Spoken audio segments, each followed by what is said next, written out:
and finally, on September 2nd, clears out to safety in Bordeaux. Left in charge of a frightened capital, Gallieni orders its citizens to the barricades.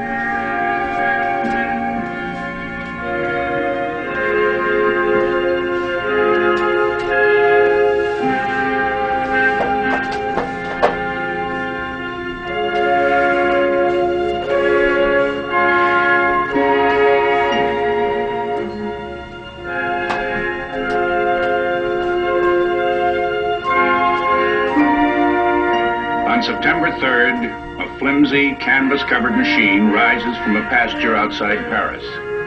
A machine of which the official French estimate only 4 years ago was, the airplane is for sport, mission, reconnaissance. The flight confirms a startling development, which ground intelligence has received with skepticism. The German columns now bearing down on Paris are starting to veer away. The strong right wing, thinned down by mopping up operations in Belgium and by the dispatch of troops to the East Front, worn down by marches as long as 28 miles a day, the strong right wing is swerving off course.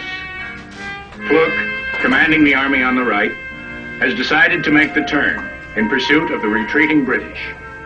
His commander-in-chief, Moltke, increasingly nervous about the Schlieffen Plan, welcomes the chance to change it. Instead of waiting to trap the Allies by sweeping around Paris, he will crush them now. As a new pattern forms on the battle maps, an officer in Paris headquarters exults. They offer us their flank.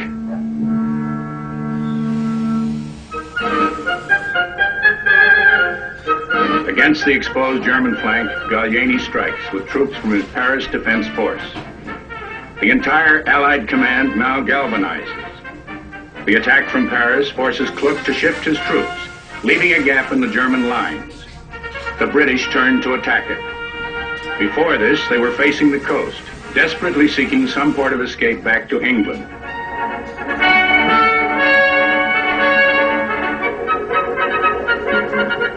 From Paris now, Gallieni starts pouring out the rest of his army by any means at hand. By taxis rounded up along the boulevards.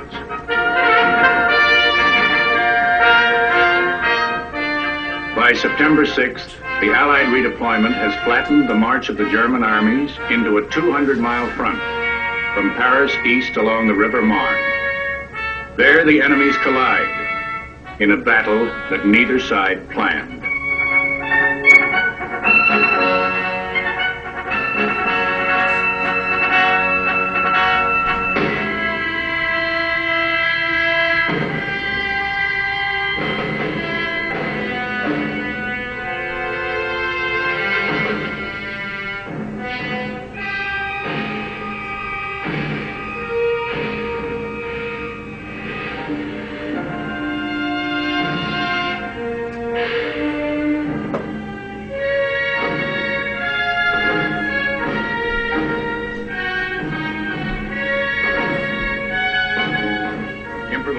Stroke by stroke, under Joffre's placid direction, the Allies chop away at the invaders.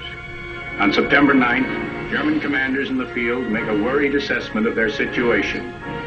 The gap in their lines has widened. There is a risk that Kluck's army will be cut off. A decision is made. Retreat.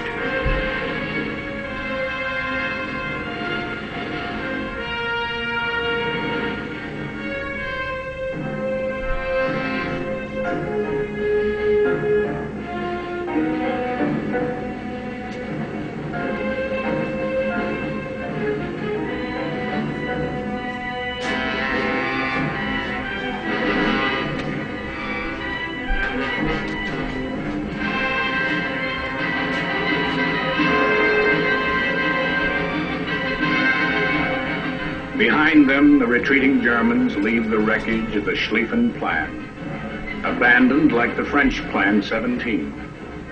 But in their withdrawal from the Marne, the Germans make one last effort to swing around the Allied flank in the north. The Allies fend them off by extending their flank, like a moving hedge in the German path. The route of the two armies in their race to the sea becomes the line called the Western Front. The trench line, the line of bitter stalemate. The Germans dig in to hold their gains. The Allies dig in because they have no choice. Their ammunition exhausted by the unexpected fury of the war's first campaigns. The German commander, Moltke, his health and nerves broken by failure, has told the Kaiser, "Your Majesty, we have lost the war." But what has happened is neither victory nor defeat. Only the hollow click of deadlock. The Germans are installed on French soil. The Allies will be compelled to evict them by attack, whatever the circumstances. By the failure of their plans, the generals have condemned Europe to 4 bitter years in the trenches of the Western Front.